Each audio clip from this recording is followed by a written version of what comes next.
premier enseignement concerne bien évidemment l'utilisation du bracelet CERTI. Puisque c'était effectivement la clause qui avait fait le buzz à l'époque de la première décision rendue dans le tribunal de grande instance des Sables-d'Olonne. Il est clair aujourd'hui que les bracelets CERTI, tout au moins pour les résidents, sont à prohiber. D'ailleurs, il n'y a pas eu d'appel sur cette clause-là devant la cour d'appel de Poitiers.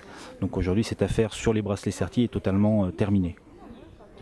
Une deuxième décision a été prise, elle est importante pour le recours que peut avoir le gestionnaire auprès de la justice.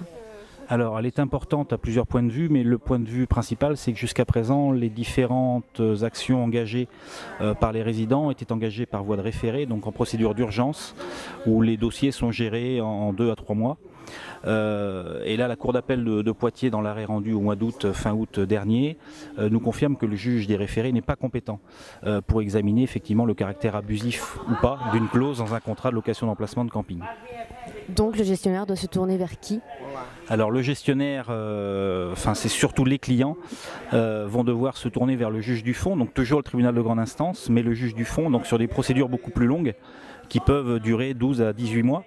Donc c'est quand même un changement fondamental. Quel est l'enseignement qu'on peut tirer finalement de cette affaire ?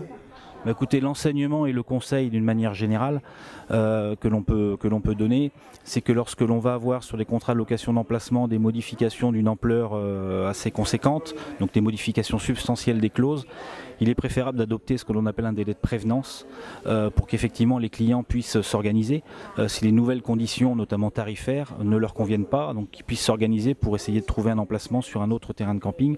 Et c'est vrai que la majeure partie des contentieux et des litiges que l'on voit sortir aujourd'hui sont liés à des délais très courts qui sont accordés aux clients pour pouvoir prendre une décision, savoir s'ils restent sur le terrain de camping ou s'ils quittent le terrain de camping.